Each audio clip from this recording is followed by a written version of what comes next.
So, good evening, guys, and welcome to Burning Gas Haul and Ass, first live stream of 2022. We've actually not hosted a live stream since last April 2022. Yeah, So, it's been a while. it's been a while. So, we just thought it'd come on for a little while, not long. Probably not going to be a few minutes, to be maybe maximum 1 hour. Hey, Jim. We're just going to come on for a little while, discuss a few things that are going on with the channel, a couple of changes with the channel direction. Probably not too much, as just maybe some of the people who have maybe watched, have probably seen Sarah's recent video on the fact that she's going to be basically the new face of Burning Gas Haul and Ass for about 80% off the channel itself. All because basically I'm working away all the time. So I've put the link on the side there if anybody wants to drop on, say hello. Say we've got a few things going on with the channel. Yesterday we were through in Edinburgh looking at the Zero motorcycles, which was quite interesting. I would say. Nice bike. Lovely bikes, aren't they? Mhm. You know what I mean? So More like ordinary bike, if that makes sense. yeah, I'm more like Like an the style ordinary of it bike. was a more ordinary bike than some other electric bikes that are out there. Yeah, there's definitely like with electric that Zero bike that we went and looked at yesterday. What we noticed was that there was a lot more modern touches made to it that compared to what some other electric bikes we looked at, wasn't there? There was a lot of, like creature comforts that maybe like there was storage space on it. There was little parts like there was USB ports which were in really nice locations. Even when you sat on the Zero bike, I noticed that they weren't so cramped up. And one of the big things that I noticed right away was from somebody who's owned an MT10 in the past, that the fuel tank that was meant to look like a fuel tank, just a big, basically trunk or a boot compared to what we guys maybe call it the States, was very MT10.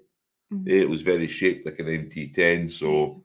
It was pretty good, wasn't it? So I think it'll be a comfortable bike to ride. yeah, definitely. That one was that the one that had the seat raised an inch and then the foot pegs lowered an inch. Oh, definitely. Yeah. Oh, it was something else. It was totally bizarre, wasn't it? It was one of the things that we picked up from the Zero bike, and it was quite bizarre. Talking to the guy yesterday was that all the performance downloads and it's exactly it. When you want to upgrade the performance of these electric bikes, you download it. And I was like, download the performance. Yes, so you download the app, download the performance upgrades via the app on your phone, and then connect that to the bike. So it was quite a strange concept, wasn't it? And then was it you could actually do the customizable screen as well, and you can like basically adjust the tweaks to the bike, and you could go right. Well, I'll do this, and I'll have this, and I'll do that, and you can set it up to say like Gareth. This is this is Gareth's modification, Gareth's model, and Sarah jumps on the bike. It would be your specs that would come, like how soon you want the performance and here and there. So it was really, really good. So guys, I've stuck the link there in the chat. Obviously I want to we would try and get some engagement with you guys. Hi Simon, evening. If you want to jump on, I knew Ben from Bikes, Beards and Brews was jumping on. I'm appreciative of anybody who, like everybody watching this. I know the games, I know the NFL's on tonight, but we just thought we'd maybe host a little live stream. We know Rev Bomb's been doing a lot of them, and the Military Biker as well. So we thought we would maybe try and host and give some guys maybe a wee break and maybe just join in some chit chat. So it's right there. Say the link. I'll maybe do it again just in case it's not came up. But more than jump on, Simon, if you want to. So I'll pull this up again. There we go. I'll copy that. And I'll stick that right there. No, well, I know what you're saying about electric bikes, and it was only just to say that we went and looked at them. I'm a pure petrol head, and Sarah is as well. We are, but if the future's going that direction, surely you want something that's going to be pretty cool, because even though, you're not going to be able to buy from like a certain point, you're not going to be able to buy anything petrol brand new. You'll still be able to buy older, older bikes. Even Simon. Hi, Simon. I can't hear you. Oh. No. No. Can't hear you, Simon. We had this issue the other night. We did. We did with hearing other people's videos. Unplug that.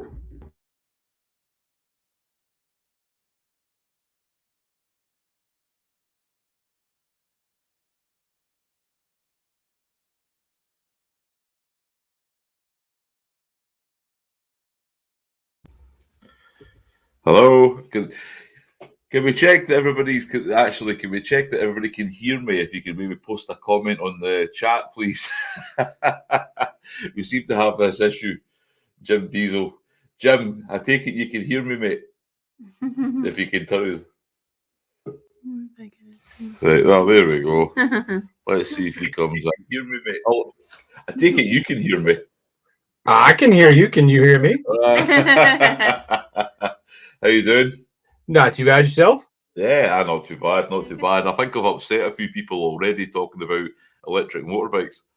I was catching that as I was signing in. I actually got a new web camera that I was going to use, Right. and I have no idea where the hell I put it. So, I was running behind a little bit. All right, okay, right. No, it's all right. I was just sitting going, well, take that patch jersey off and burn it, bro. Listen, man, I'm not getting involved in this tonight, right? I'm telling you right now, right? I know the Dolphins are playing tonight, but I know you said Bucks are the Pats South, so I'm kind of like, what side of the fence do I sit on? Leave it to Harley Fatboy Jr. I forgot what team. Aren't you an Eagles fan, dude? Screw them. Yeah. Just before we carry on, guys, I've got enough. I haven't upgraded this at all. So I've got enough room for another 3 people. If anybody wants to jump on. So code Harley Fatboy, Jim Diesel, help yourselves, my man. There's space here. I'll copy the link once again. I know you guys are getting a bit older, so you probably need to do a bit of refreshing. Anyway, Simon, how are you? Oh, I'm good. Hopefully, my mic's working now. There we go. Yeah. Yeah. Yeah, we can hear you now. Yeah, we go. Excellent. Yeah, it helps if you turn the soundboard on when you come on live, doesn't it? I was going to say, yeah. I'm sitting there going, why ain't nothing working? It's an age thing. It's an age thing. So I'm just getting it off my chest, all right? I swear, right? If the future's electric, the future is that zero bike. Right, I am no joke. Right, I was that impressed when I sat in it, and I went, if this is the way that my life is going to go with electric bikes going into my late 40s and all these kind of things, that's the kind of bike that I want. I said that when I rode the Livewire. I really liked it. It was really, really fun. Yeah, and a lot of it is it doesn't go far. Yeah, that's right. Yeah, that's the problem. They told me yesterday, I wouldn't take any further than a radius of 50 miles. And I says, but we've got more electric stations now than we've ever had before. So as long as you're willing to do, ride for an hour and a half and then stop for an hour. I was going to say, even that, I posted some pictures on my Instagram maybe about a month or so ago where I pulled into a Harley dealership. And there was a guy there that had his Livewire, and the dude was taking a nap under a tree because he was sitting there waiting for the thing to freaking power up, and the dealership wasn't open because it was early. So I want to do that, especially if I'm going on a road trip. Oh, I know. Can you remember the old days where you just pull into a petrol station 10 minutes and you was on your way again? Yeah. No, that's right. That'll be the old chat, Simon. That'll be the thing that you'll be saying about 10 years' time down the pub.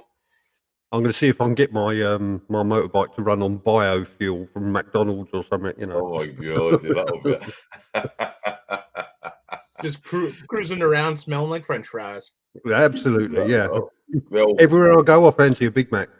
oh, that's right. Yeah, I know you'll have the hunger, you know. So, Yeah. but so everybody had a good weekend so far. So far, so Yeah. good. We won't mention last night's game, but yeah, it was a good week. We won't mention that. No. We're trying not to mention it. You know, we're trying to stay optimistic. The Bucks are playing. The Bucks are playing, so we're quite happy. Provided the rest of their team doesn't get naked and run off the field. Absolutely. That's the last thing you want, isn't it? Is your players getting naked and running off the field. It's a good press conference, that one. Yeah. So That's what else? just- That whole thing is just turning into a circus now. So Finish it. Oh, I know. Well, the NFL's been a circus for many, many years, and there you go. There's living proof. So.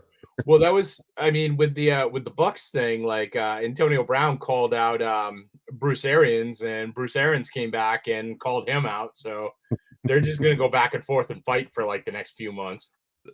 Oh, Yeah. that's We'll do something all else, good won't they? entertainment, isn't it? That's what I'm saying. It's just all entertainment. So, yeah, it finds good coverage on NFL today. You know, but I mean, the NFL will go on about they don't want anybody bringing the game into disrepute or anything, but they're quite happy when they do because they get all this free coverage across everything. And that's right. the NFL is a multi-billion-dollar industry. So yeah, that's right. Yeah, and it'll go across all social media platforms and everything. So, yeah, you know, It'll be interesting to see who's willing to pick up Antonio next year. oh God, no, someone will, because when he plays and when you throw the ball at him, he's pretty good. But you know, if you don't throw the ball at him, he gets the ump, takes his clothes off, and leaves. Nope, for sure. I mean, I would never take away any of his talent. Like the dude like gets it done, but it's just getting him to go get it done. Football is lame. Go hockey, yeah. Well, we are talking about proper hockey here, and we're talking about ice hockey and not like not the British grass hockey. You know. Yeah, no. I've got horrible memories from high school having to play that as part of the curriculum.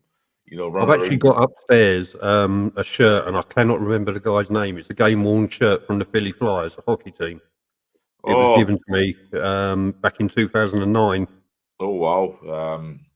Oh my god, I can't remember that. He was a captain of the team at the time, but yeah, Jesus. my brother-in-law who lives in Pennsylvania. Right. One of our first trips out there, he gave me the jersey. Yeah. He said, "Oh, I know you're an Eagles fan, but how about the Flyers?" You know, yeah, so I've still got it upstairs somewhere. The only reason that I actually even watched anything to do with like the NHL was because my dad had old workmates that used to work and live in Philadelphia, and I went across. They took us to a game one night as part of a business thing, you know, way back in the old days. I'll say the 90s or something like it was, 96, 97. So one of the reasons I tried to have the little live stream, guys, and call it like the Sunday session was we've had a couple of questions about Sarah taking over the channel, and it's not that we need to justify it, you know. Well, we're saying 80%. We'll say 80% of the channel. I'm not taking over fully. It's just we're just changing the way it works for consistency. Yeah, it just makes more sense for me to organise more than. Well, you're going to be around a lot more than Gareth with Gareth working, so yeah, it does make sense. It just makes more sense to do it that way. But Gareth edits all the videos still though. Yeah. Right now, so still a joint effort. Just it's going to be me that's going to be a bit more vocal and on the screen. So. Yeah, that's right. You know, I think it's more. You know, I mean, I used last year when we kind of first started. Well, we'll say last year will be. Well, October, November 2020, I think it was. Like, you know, like, and when we tried to start the channel, and then I went away and got caught up in the whole coronavirus thing, and I was away for 9-10 weeks, and then we didn't do anything, and then we tried the live streams to, you know, like pick up like people watching and getting to know who we were as people, and then I'm getting caught away again with flight delays and all these other things. So we just sat and Sarah and I just sat and discussed when we were in America there over Christmas, and we went, well, how do you feel about maybe you picking up more of the channel and having your face on screen more than me? Yep, it's taking a bit of adjustment. You know, so some people might be happier with that. I have to think. It's going to get so awkward when the sub count just skyrockets. It's all right. I totally expect it, to be honest. It's just one of those things, you know. Sarah's like my voice being deep and boomy, and then Sarah comes on and being all nice and polite and stuff, you know. It might not though. It might go the opposite way. It might be like, this isn't what we signed up for. I know that, but one of the bonuses is like we started the channel together, didn't we? Mm-hmm. You know, so we started the channel together. So if somebody sees one, they'll know the others floating around somewhere. You know, so it works like that. There's a lot of partnerships out there in YouTube land. You know, like man and wife, or you know, such and such and such and such. Yeah. You know, and usually there's one without the other, and it's like everything else. So yeah, you know, we'll see. I'll say some of the stuff you've been putting out there has been really good. It's been really good. I will say it's been really well edited as well, just so he gets a bit. Thank you. I do appreciate that. I'm telling you, it's going to be like, oh, Gareth's gone? Subscribe. Well, to be honest, you know, like for me, like Sarah, like if we scan back actually a couple, like 2 or 3 years ago, when we first started kind of getting into this YouTube thing, Sarah like was really kind of doing kind of like almost life vlogs, you know, like daily like life stuff, and it didn't came when COVID came, didn't it? It kind of like put a lot of things. Yeah, we first did our first lot of them like properly. What 2020 when we went to Florida right before COVID set in, so we captured a lot of Florida right before February 2020, and it was all intention was going back later in the year and doing more, and then COVID hit.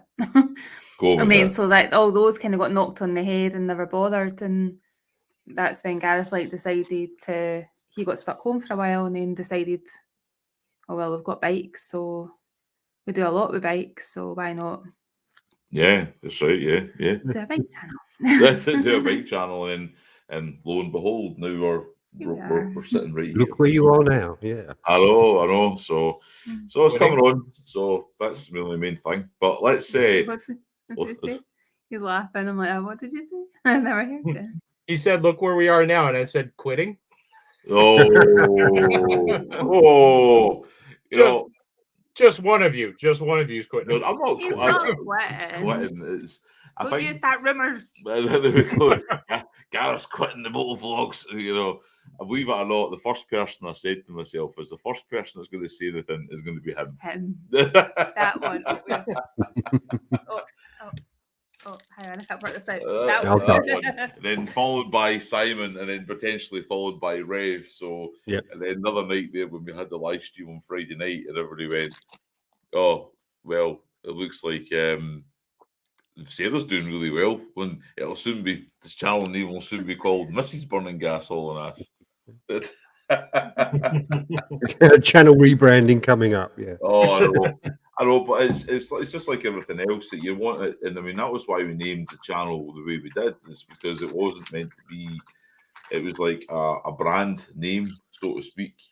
Eventually, and then hopefully picking it up over time goes on, wasn't it? And then, if we decided to venture out into anything else, kind of motorcycle business related wise, then we could use the brand rather than singling it out to be Gareth or me. Yeah, it was just kind of encompasses it all. Yeah, that's right. Rather than doing that. So that was the master plan, you know, master idea with the whole thing, you know, with it. It's not always going to be like this, that you're going to be away forever, all the time the way you are. Hopefully things are going to start to get back to some kind of travel normality than what they have been. I mean, the good thing is though, when you guys have when Simon and and Ben and all and Rev and all have all the live streams and stuff, when I'm away, I catch up with everybody. Mm-hmm. You know, I see what's going on, and I can catch up with the chat and see what's going on back in the UK as well. We're not, I mean, I do have access to internet, obviously, but it's nice to hear it's nice to hear familiar voices. Yeah. When I'm away, so it's been pretty good. I like the live streams; they're really good. So anyway, so let's skip from that one and go right. We're gonna go through right on to Ben for a minute. Ben's going all fanboy on us when he goes to Disney next month. You know I was that, gonna say, Simon? what the crap did I do wrong now? Simon, but he's going to Florida next month as well. You know, Excellent. Yeah, I was so- like, man, I really wish I knew what Corona feels like. Hey, I'm going to Disney. As long as you're not staying in the Princess Palace, you're all right. There's a wee room specially set up for Ben in the castle. I think actually in Orlando itself, I did tell Gareth about these. There's a place to go called Capone's. It's absolutely brilliant live show, Right. and I've been there nearly every year when I go there. And it's eat as much as you like, and you can drink whatever beers for a cost, whatever their local beer is or whatever, and Right. it's all included. Well, And the that's last time I actually went was when Hurricane Matthew hit Orlando, Florida, and that's a few years ago now. Yeah. And we had to take the Harley back on the Thursday, which was the day the hurricane landed, and the Harley dealership was abandoned except for one guy. And yeah, it's absolutely filthy the bike rest it. But no, Florida, Orlando, Capone's, and there's an English. I can never remember the name of it. There's an English cafe Right. opposite Walmart, and across the road. And yeah, I always go to those two places when I'm in Florida, and I highly recommend them. All right. Okay. I usually go every year. Last year, obviously, we didn't go, but yeah, the wife and I go down. So, but we go full immersion into Disney and Universal. Right. Yeah. I can Are you just joking picture one day, you got your Mickey ears and your Spirit jersey already. You know. I thought, I thought about getting the Mickey ears this time because I was. I'm not sure if you're familiar with it. There's this thing called Disney bounding. Oh, well, I don't know. The master has spoken. He probably knows about it. All right, yeah. So for the people who aren't super Disney nerds, Disney bounding is Disney doesn't allow adults to dress up in costumes and go to Disney because they don't want to ruin the magic for kids and all that stuff. Right. Okay. So people will actually do like color scheme, outfit scheme, stuff like that to look like their favorite characters. So I was gonna go as the most ridiculous looking like Mickey Mouse on Earth. Like I found a pair of buttons. I was gonna get two like big yellow buttons to put on it, and I found some yellow sneakers and black T-shirt, and I'm good to go. The classic Mickey ears. Lame Mickey, there you go. Lame Mickey. Oh my god!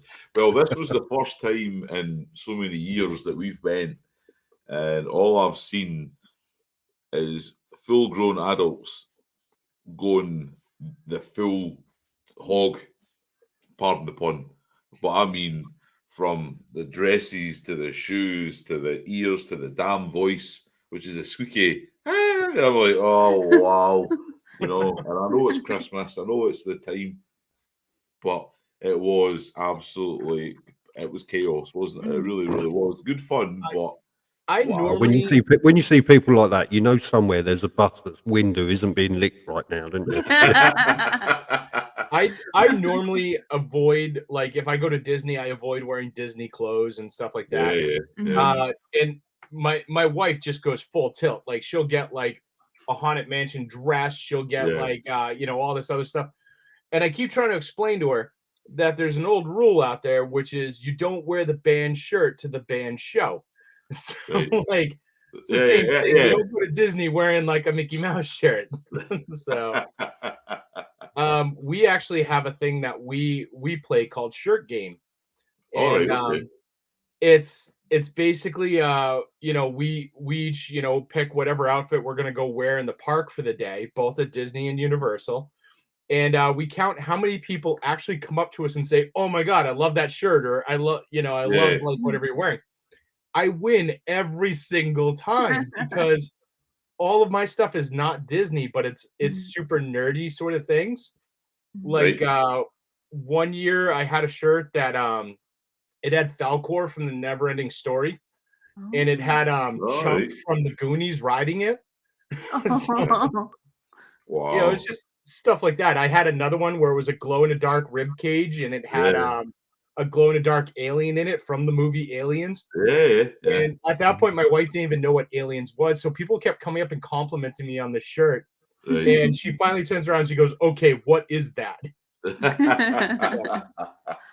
One thing that we noticed, like every time we kind of come over to the States, is that you get a lot more compliments on the t-shirts you wear over there. Mhm. You know, like if you're wearing like a different brand or a logo and somebody's not seen it, somebody will say to you, like, cool shirt or something. Whereas they don't do that here in the UK. You just kind of look No, at you. because that's the last time I got told that if someone says that's a cool shirt, apparently in the UK that's a gay come on. So that's why the people don't say it over there. I was at a club with a wife. I was at a club with a wife, and this guy comes up to me and says, "Hey man, I like your shirt." I was wearing a Philadelphia Eagles shirt. So I went, "Yeah, yours is pretty cool too," and walked off. My missus went, "That's a gay chat up." I went, "No, yeah, apparently it is." Yeah, all right, fair enough. That's why they don't say it in the UK. In fairness, you were wearing a Philadelphia Eagles shirt, so I could understand the confusion on his part. Easy. Easy. But honestly, it was like full on like Disney princesses, full on like even the guys all dressed up like him from Beauty and the Beast. You know, like what's his name, Gascon, or his name was that's right, and like skipping down Main Street, and I'm sitting there going, "Is it me?" Okay, it's like now I feel like I'm the odd one walking around with a hat on, like Harley Davidson t-shirt and a pair of shorts, thinking being as maybe macho as I'm possible. underdressed here today, you know. So maybe I'm underdressed. You never know. So totally different world, you know. Totally different world, you know. So Sarah's probably going to be like, obviously Ben mentioned that he's going to be there next month. So Sarah's like, well, you might be able to catch up with him when you're across. Yeah, I'm thinking maybe the 4th. Yeah. The 4th of February. Yeah. We don't get to it till the 5th, so that's fine. Yeah. Well, yeah, I won't get until late on the 4th anyway. So if it is that date, I'm not 100% sure if that's the date I'm going for yet. Yeah, just some business stuff we can deal with. So yeah. No worries. Hit me up when you're down there. We'll find some time to meet up. Yeah. Yeah. Cool. Yeah, that would be cool. You know, because I think you're going to catch up with one or two friends anyway. When you're over there, but it's not like everybody's got that. It's like obviously when you go, everybody's still working. You know, Monday to Friday, so it's your time during the day, really, isn't it? You've got a couple of days, 2 or 3 days you'll be busy, but then there'll be a good couple of days I will not be incognito. Yeah, that's right. But the rest will be free. Yeah, be free. So Simon, yes, are you not freezing riding that bike in that temperature? No. Have you got heated grips? Heated grips and a heated jacket. So I see. I've got a Keiss, Keiss, I think it is, heated jacket. Yeah. If you're ever going to get one, get the sleeve version. Don't just get the body warmer. No. And it's heated up down the sleeves, front and back. Oh, nice. Right, okay. And plugs into the bike, three levels. And yeah, I've ridden as low as -9 and not been cold. Oh, wow. Oh, wow. Right, okay. Yeah. Keiss also do inner trousers and insoles for your shoes as well, which all link together. Right. So you can actually be totally heated while you're riding. And there's an attachment on there for gloves and lots and lots of bits and pieces. But yeah, no, I don't get cold while riding. My face gets cold because you have to keep cracking the visor because everything gets a bit stuffy. But, my first bike was a Yamaha Phaser, and it had heated grips, and it was a godsend. I mean, you had to ride it up to me. That's right, yeah. When I was doing my motorcycle license, I had left part of my license in the house that I needed for my test, and we only had one car, and I had took the car, and Gareth had to come up on my bike that I hadn't ridden yet because I hadn't passed yet, but it had heated grips on it, so he was like loving life all the way up. I know. It was great. I remember like Sarah, what did I say, like you were doing your, was that 10 years ago now? 10 years since I passed my test. 10 years ago. I just remember that day sitting in the house, playing the PlayStation, I think it was. Mm-hmm. That's how young I was. I could still play a PlayStation, you know. And it was like, got the phone call, Gareth, I've forgotten my part of my license. I need you to come over. And I'm like, it's snowing outside. And there's me running through the snow on this Yamaha Phaser. And I'm like, but I'll tell you, that was a great bike. Mm-hmm. I loved that Yamaha Phaser. I think that was one of the best bikes we've ever owned, the two of us, somewhere. So yeah, it was a good one. Yeah, you know. But I think, so here's the thing: is that thing pre-charged? You have to charge that, Jack. No, Has it got a battery pack? You can buy battery packs for them, but I've got the attachment. It connects straight to the bike, so it runs off the bike. So. That's handy. There's a question there for you, Simon. No. Go on. You don't have full heated gear on yours, Gareth? I thought you did. I have. I've got all winter gear sitting there, but I'm going to be honest with you. I'm a bit fat. I feel your pain. Right, and it is a little bit tight, and ever trying to get my leg over the street glide, it can be a little bit restrictive, and I don't enjoy it anymore. I don't enjoy riding bikes in the bad weather. I think it's just because it takes away that fun element for me. It's almost like when I first got into bikes, obviously a long time ago now, 30 years ago or whatever it was. I had an image in my head, like we're all kids and we all have this image of, like, what we want to ride, and I always wanted to ride a big cruiser, obviously a big Harley or something. And you never seen anybody in America riding a big Harley through the desert wearing textile gear, with the 8 pyres and all these other kind of things. So yeah. I just didn't have that image of riding bikes during then. And then when I got into my 20s and into my 30s, I was using the bike as my normal transport to go to work. So I bought all the textile gear and all this stuff because, well, I'm in Scotland and we need it. And then after I had a couple of incidents that were not actually my fault, it was I got hit off the bike twice. Remember that time I came in with the ZZR? Mm-hmm. And then I just decided that I says the fun part of biking for me is riding a bike and a nice day, a nice dry day, listening to some music and enjoying it. And ever since I got that back into my frame of mind with riding bikes, that's what I do now. I ride it to suit me. It's for me to enjoy, not to suck the soul out of my riding days, So yeah, I think we all had that romantic notion about us riding our bikes. The weather's perfect, the tarmac's nice and warm. You got good grip, that's right, good tunes playing, that's and right. It's just the perfect day, isn't it? Yeah, We've all got that. right. Out of the whole year, that'll probably only ever happen once. I was gonna say my image was like Harley Davidson, the Marlboro Man. So like I just wanted to like go do criminal shit. Oh, here it comes, Sons of Anarchy. Here we go. Oh no, this was long before Sons of Anarchy, man. All right, man. Wait, have you not seen Harley Davidson, the Marlboro Man? I'm going to be honest with you. I refuse to watch it. Oh, come on. That movie is great. I think so. I don't know. I don't know if I want to. I think it's because, I don't know. It's just, I think it's because it's not real. I don't know. It's like that false. I just don't know. It's like Sons of Anarchy to me. It's like, what's this shit? Well, that's the thing. Like Mickey Rourke is actually a really big like fan of motorcycles, and so is Don Johnson. And the bike that Mickey Rourke rides in there it's a real bike. It was really built for him. It's called Black Death, and I think it was like Black Death number 3 or something. Right. Okay. Right. And that bike is just mean, man. Yeah. I mean, we all have this, like Simon says, like this, like romance about riding bikes and stuff, and what it does for them in their head. And I think that's what I want it to be. Like I want to ride it and feel happy when I'm riding my bike. I don't want to go on it and go, oh God, it's raining again. Oh, this sucks. I would just give up and just move on. Yeah. You're the same though, or not? You don't mind the rain, like unlike me. I've got better as times went on. I've kind of realised that in Scotland it's going to rain at some point in the day.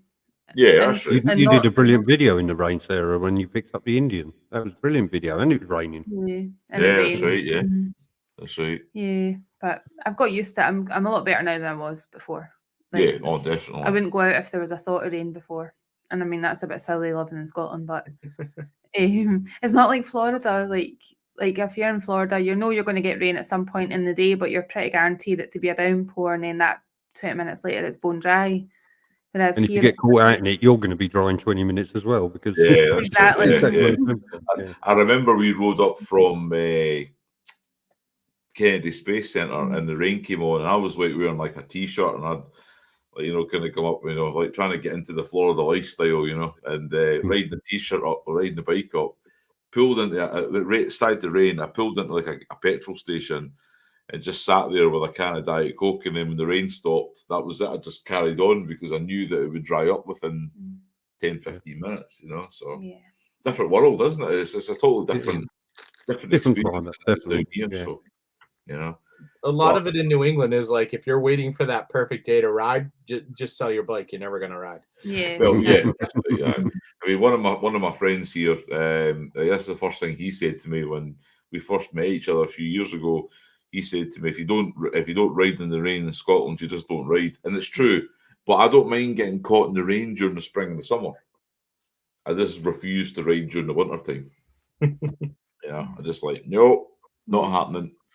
Get to March, I'll be quite happy.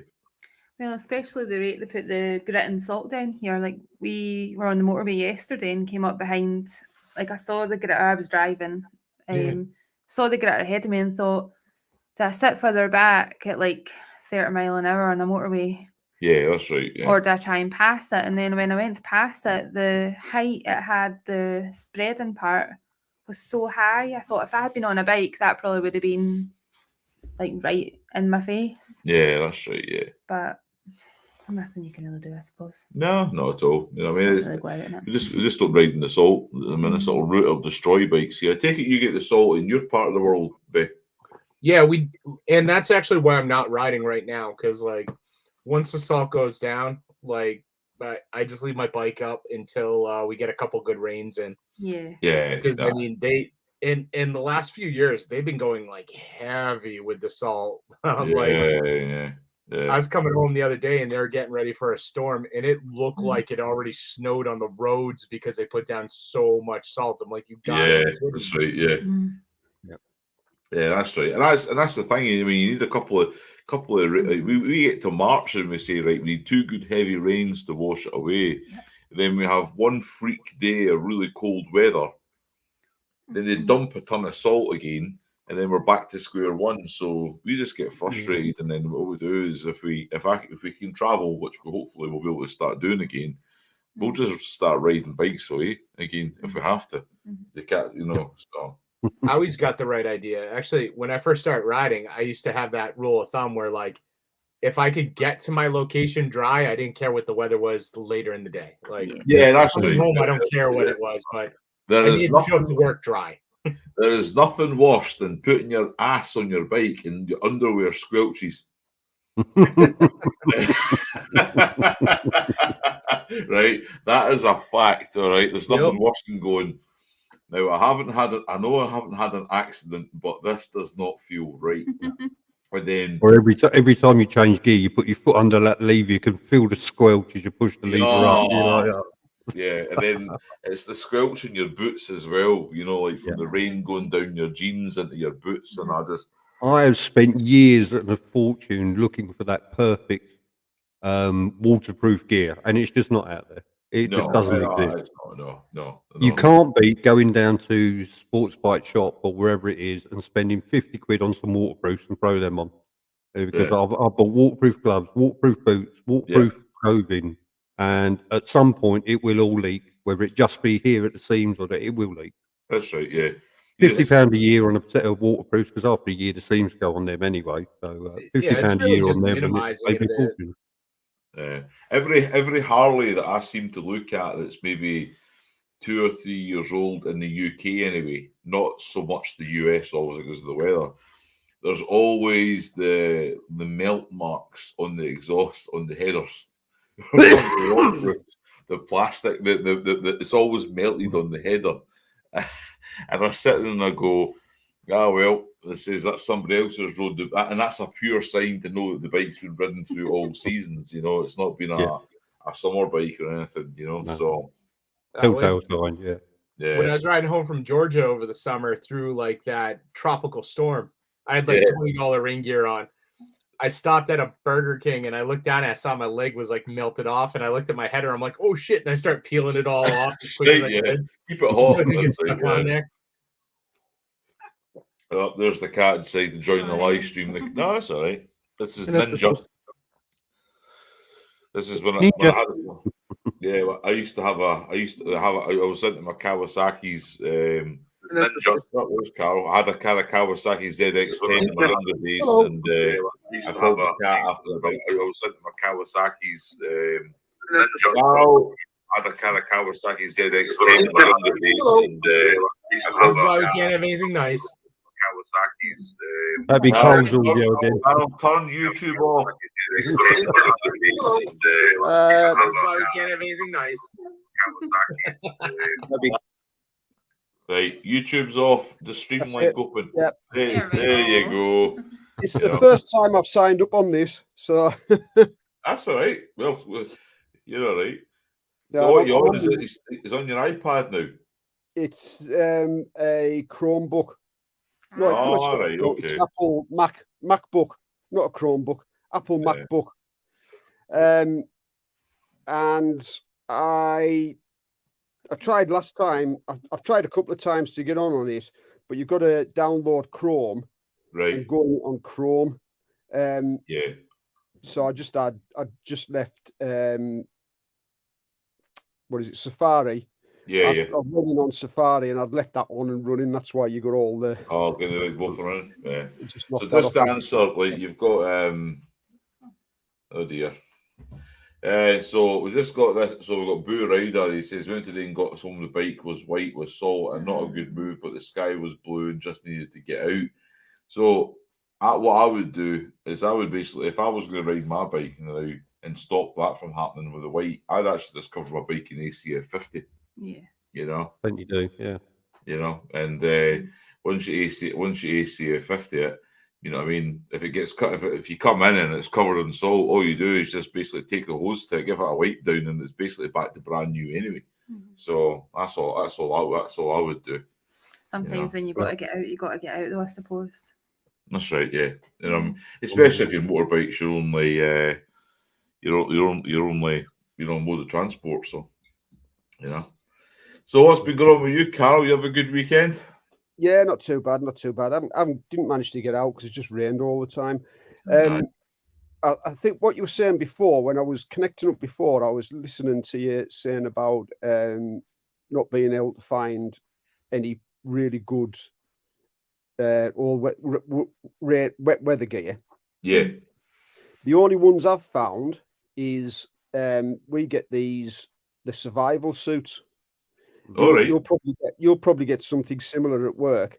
We get them at work, and Right.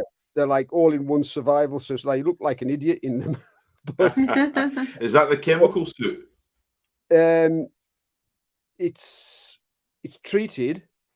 Right. It's Gore-Tex, but it's treated with something as well. I don't know what. Right. They just took them at us at work. Because the only about survival £100 suit that I used to quid, like. have was offshore. Yeah. I had a survival suit that when I used to work offshore, that I'd have to wear when I was traveling in the helicopter. But I don't wear one now because I work on land. I just work on the mainland over in Africa, so I don't need to wear a survival suit for that. But See now with what Carl said about that though, like you look like an idiot riding it. This would actually be a good time for you to actually watch Harley Davidson and the Marlboro Man. all right, okay. Because there is a line in there where like Mickey Rourke says, like, I would rather be dead and cool than alive and uncool. All right, okay, right, okay. There's so many rain suits I look at. I'm like, nah, man, I'd rather be soaked than wearing that thing. That I'm just gonna look like a nerd in that thing.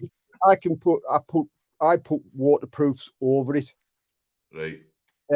But I must admit, I have only worn it a couple of times, like when it's been Do you not absolutely. find that? I like like what you were saying the other night. I'm not an all-weather rider now, so Yeah. I don't have to be. So why, Yeah. why do it? If Yeah. you don't have to do it, why do it? So, but Yeah. that's a good position to be in, really. Oh, The it only, is. Yeah. the only time I put up with bad weather on a motorbike now is when I'm caught out in it. Yeah.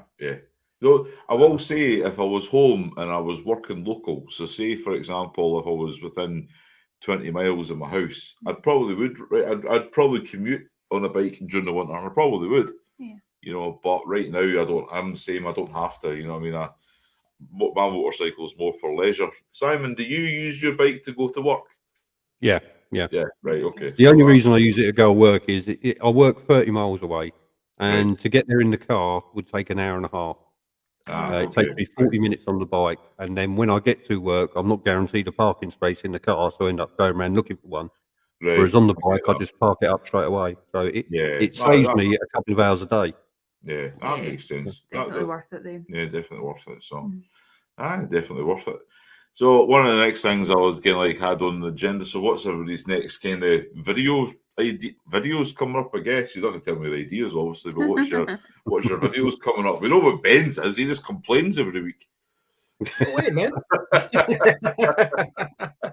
I had somebody on my last my Friday video say, yeah, how come you don't do any brews videos? And I went back and I looked, and it's like, I've done 5 in the last 2 months. Like, where have you been? Like, I went on bar crawls. Yeah, I've seen that. Yeah. I just kind of, you just ignore that kind of stuff, don't you? You know, so. Oh, I mean, like, for the most, like, he's commented on a few of my videos, and the dude's perfectly fine. I have nothing against him, but I don't know. It seems like he just kind of pops in here and there, so he may have missed the 5 over the. It's like I just went on a Sam Adams brewery tour. I went on a bar crawl through like 5 or 6 bars. I like, what do you mean? Where's the brews? Where's the brews? You know, I clicked on your video that was on Friday, and when I was in I was tidying up one of the rooms next door, and all I heard was, "This is for Gareth." Oh yeah. Oh, sorry. Hold on. Yeah. There we go. You know, I just kind of went, "Oh, this is for Gareth," and I just laughed, and I went, "Are you kidding me right now?" You know. What about you, Simon? What's coming up? You got anything good? You got anything good coming up? Or I should say, it's always good. I'm waiting for people to respond to my moto vlog challenge. I did. So right. Okay. I'm keeping my eye out for people on that. Right. I'm going to Hells on Two Wheels. His small channel mafia thing. Yeah. He wants to do. What I thought I'd do is, out of my list of channels I follow, those with a few subscribers, I'm going to do a video just on their channel. Right. And then obviously link it up, pictures, promote them up. Obviously, I'm going to ask them first. And it's handy here because the first person I was going to do was Carl. And so if it's all right with you, Carl, can I do a video on your channel? Yeah. Yeah, I mean, I've not got millions of subscribers myself anyway, but I thought, everybody just trying to help everybody out, So no, that's what it's all about, isn't it? Really, So I mean, so that's an idea I've got coming up. I'm going to have a bike meet on Wednesday again, as we do every Wednesday, right? And whatever happens at the weekend, depending on the weather. So yeah, and if anything interesting happens, and there's more people on the phones or people cutting me up, I shall stick them all over YouTube. I'll tell you one thing. The more I've seen more people on their phones in the last week, 10 days since I've been home than I've ever seen in a long time driving their cars here. Oh yeah. It's because I drive I've got a Ford Ranger, and I'm up higher. I'm looking in the cars and I'm going, what's going on here? I mean, is it free? It's illegal here in the UK, and it's almost like, am I still back in the States? Yeah. It's illegal in most of the states here too, and nobody does anything about it. Yeah, it's. When some of the states started bringing out the law, though, I think I'm right in saying some states made it illegal to text while you was driving, but you could make a phone call. Yeah, that's true. Yeah, that's true. I know, like Mass and New Hampshire, most of New England is like completely hands-free states. Right. Like you can't have a handheld device. Right. But everyone does anyway. And a lot of times, I think the way the laws are written, you're not actually allowed to pull them over for being on their device. You have to pull them over for something else and get them for the device too. Oh, right. So Oh, wow. it's just kind of dumb. It Yeah, makes yeah. it dumb. Right. Wow. It's a bit silly when it's like, if that's the case, that you shouldn't be on it in the first place. If that's like illegal, then why can't you pull them over for that? Yeah, It yeah. seems like such a silly. But it's because there's probably a lot more going on over there than there is just for a mobile phone. They'll see is it a misdemeanor or whatever the description is. I don't know. I'm not sure. They do the same thing with like seatbelts in Massachusetts. Like if I'm not wearing my seatbelt, they can't pull me over for that. But Yeah. if I have like my taillight out and my seatbelt off, they can pull me over for the taillight and get me for the seatbelt. And it's like, dude, come on, just Yeah. like it either put it on the books or don't put it on the books. Don't make it an add-on thing. Yeah, I get that. I understand that. Yeah, I get that. I saw the best thing like maybe a year or so ago. And it also leads me to believe that police can't just ticket you for playing on your device. Like, we have like just straight up like traffic jams on the highway where you're just parked on the highway. Yeah. And there was one time I was just sitting in my car waiting, and there was a cop that was just like lane splitting right down, and Right. he's going really slow, and I'm like, man, this dude could literally just drive down this lane and like toss tickets in the windows, like, because everyone's gonna be on their phone. Christmas has come early for the local police department. Basically, he could have had someone sitting on the back just writing down tickets and tossing it in while he's driving.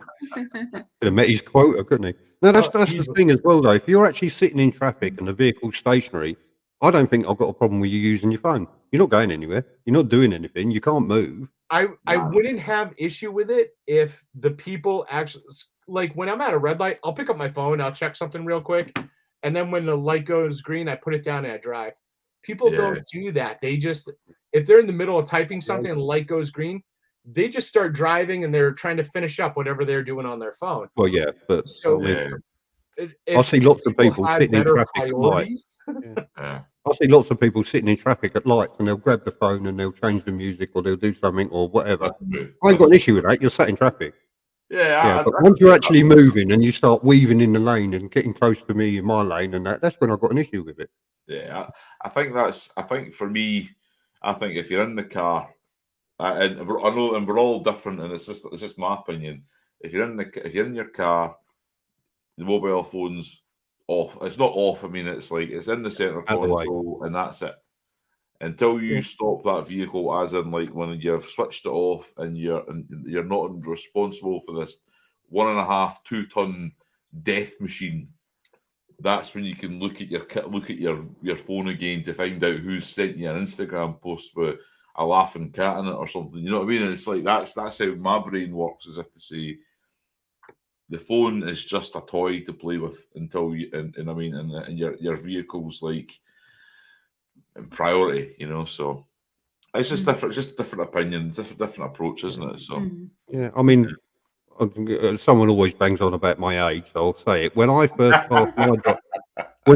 passed my driving test, the only thing I had to distract me in the car was an AM/FM radio. That was it. If I wanted to go anywhere, I had to read a map before I went. I thought he was going to say an 8-track player. No, not quite that old, but getting there.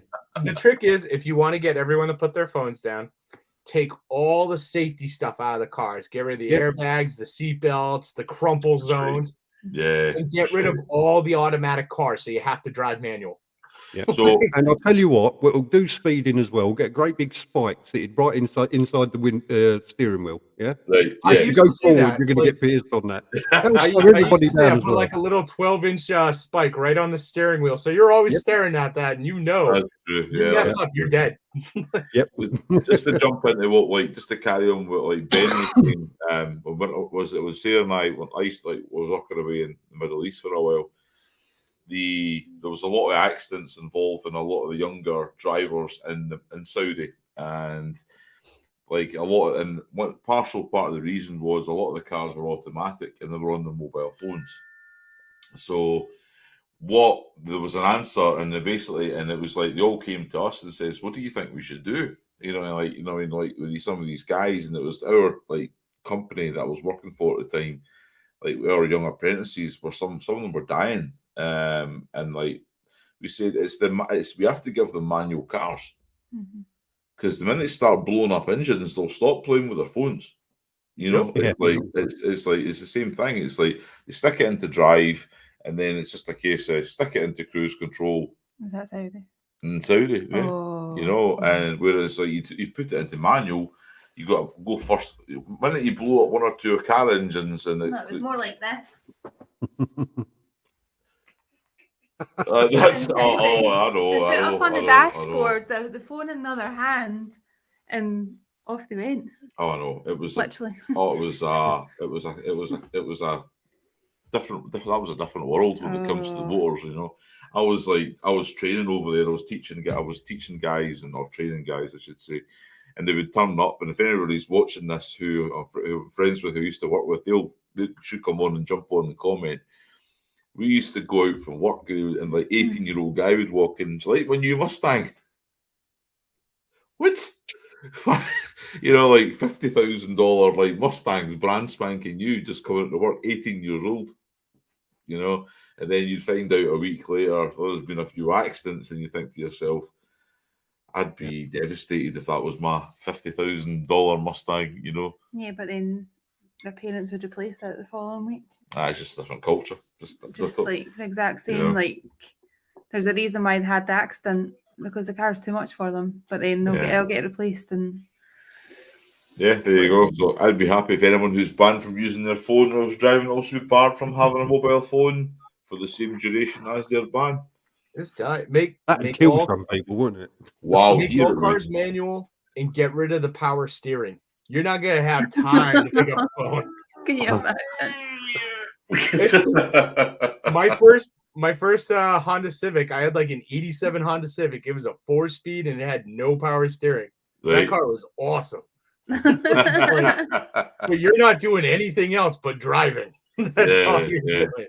I had a string of Ford Capris, Granadas, and Escorts, but none of them had power steering on, and they were so much fun to drive. You know. Well, I think that as well. If you got rid of the power steering too, you'd have a lot of people reconsider the cars they buy. Like in America, everyone just wants the biggest freaking vehicle for no reason. And it's like, settle down, Karen. You don't need an F-350 to go to the grocery because there's an answer for that. Basically. Could you imagine trying to buy like that Ford F-350 when it doesn't have power steering and you're like a 5'6" chick that like just wants to use it to go to get groceries? Yep. We were behind one of those Super Duties, right? We were behind one, wasn't it? Like that's a different story for him. No, I'm just thinking the little like petite girl in that big truck in that car park at New Smyrna. Oh, it was an F-350. She had no spatial awareness. She was like properly like bouncing along in this wee truck and like trying to find a space and wasn't really. And I was just, and like it was an old truck, so a really old one. It didn't have power steering. You could see her like trying to like go around the corner. Like, they buy like people, especially over here. Like I can't really speak for other countries, but over here, like they buy vehicles they don't need and they can't handle. It's so ridiculous. I used to work with a guy who's like, well, I have to go buy a Chevy Suburban because I have 2 kids and a dog and we want to go on vacation here and there. I'm like, are you fucking kidding me? Your parents did that in a Volkswagen Bug. Shut the fuck up. You don't need a bus to do that. I've still got 2 kids at school and we take them to school and you see it every day. Parents turning up. Chelsea tractors. In Land Rovers and things, massive big Range Rovers, and you're like, right, you live 50 yards up the road. It's a road. You're not traveling over the mountains to get them to school. You're not going through the forest. You're traveling 50 yards down the road. Why have you bought a top of the range Range Rover other than to drive it about going, oh, look at me? because it's And they the can't competing handle them. with You can't handle them. You know. That's because it's competing with the other person they seen the week before turn up in their Range Rover. Mhm. Yeah. You know, we see it here as well. We see it up here in Central, so same idea, isn't it? Really? Yeah. You know, it's the same thing. Everybody wants to, everybody wants to like either have the latest and greatest or the biggest and the baddest at the same time. And if it's not got a purpose, then who cares? You know. So I mean, Yeah. I know I've told this before. Like, I can't remember if I was talking to you about it, but like when I was in a band, I had that '87 Honda Civic, and I mean that thing had like the tires look like freaking 4 donuts, spare tires. That's how Yeah. small that thing was.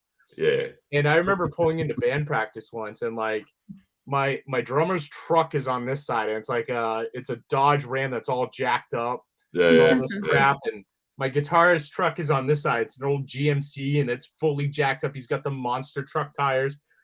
I'm so low to the ground, like I am eye level with their tires on both sides. I walked into the practice space. I looked at it. I'm like, it occurred to me today that I am the only person in this band secure with my penis size. I mean, how tall are you, Ben? I'm 6'1". Oh my God! You getting a Honda Civic? Yeah, dude, I like small cars. Oh, well, I have always liked small cars because you can park them anywhere. You get great gas mileage. Like Right. I legit right now I own a Honda Fit because it's the smallest thing that Honda makes over here. Oh, right. Honda Fit. Yeah. I've never seen those before. So is that your vehicle? Like between you and your wife, you have that Honda? That's mine. Entertainingly enough, my wife has a Ford Escape. Oh, that's right. Okay, right. What's that? Is that a big truck or a Ford? Was that a... It's an SUV, and like Right. she's actually justified for it because she works on a farm and all this stuff. Right. So. Oh, that's right. Sorry. Yeah. That's Yeah, right. yeah. That, But I mean, like, I commute to the city and stuff like that. So if I'm driving an F-150 or if I'm driving a big ass truck, I'm filling up 2-3 times a week, and I can't park anywhere. Yeah. So like, fair enough. Was that it? that's it. Except red. I'm not meaning to say this insulting, but I'm just trying to figure how you get in that. Well, so what's really funny is when I was living in North Carolina, the company I worked for gave me a Honda Fit, and it was actually the first time I ever drove a Honda Fit. And I pulled up. I used to have to go from site to site and go see like different companies, and I'd be walking in, and they would be like, "Oh yeah, we were having a problem with our computer, but it just stopped." And I'm like, "You know why it stopped?" They're like, "Why is that?" I'm like, "I am 6'1" and 250 pounds, and I just had to get out of a subcompact. That computer knows that I am not in the mood." Overall, though, they are very, very roomy cars. They're so small, but Honda designed them to be super, super roomy. I used to take that for to do Spartan races. All right. And I dropped the back seat, and I could put a full-size air mattress in the back and fully stretch out. That's how big those are on the inside. Wow. So it's like they would be. it's a subcompact that is all room. It's ridiculous. Ridiculous. Jesus. So, Carol, what's going on? What's happening with you? What's happening with your next set of videos? Where you head next? Before he jumps into that, I gotta take off, dude. I gotta get ready for the game. I get stuff. that. I actually appreciate you coming on because I know a lot of people will be watching the game. So I'll be signing off for this next 5 minutes or 5-10 minutes myself. So no problem. All right, guys, have a good one. Right, Bye. Bye. Thank you. See you, Go Pats. No. I've got some work to do on bike. Right. Some bits and pieces built up. Right. Excuse me. I've patched up a hole that I've got in back tire. Patched up a puncture I've got in back tire. So that's going in. I don't put my own tires on. I just put them in to get my own tires on and that. Oh, right. I've got so that's going in. That'll need a set of tires on that because there's no point in putting back and on and leaving front and on. Might as well put them both on together. Then I've got me. I'm gonna one or the other. I'm gonna either change the sprockets and the chain. Right. Put another one of them on, and then it's in for its service, because I've got to put it in for its service, because it's its last service that covers the bike, the warranty on the bike. So get that done, and that'll be a weight off my back, because then I'll start doing my own services again. Well, that was actually going to be my next question. I take it then once you've completed that, you're going to start doing your own services. Yeah, I always have done. I always have on my own, because I've never had a new bike before. Right. Okay. But these are the main ones that you've got to have these ones done to cover the warranty. Yeah. I might as well. So, and then I'll start doing them myself.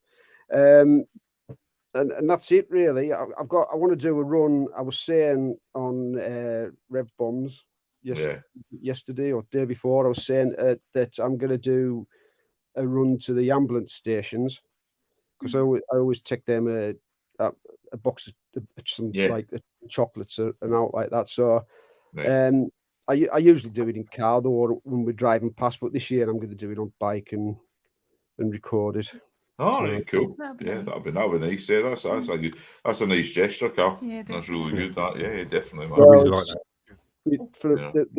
They were there for me, so it's cheaper. It's cheap a box of chocolates from your life, really. Yeah.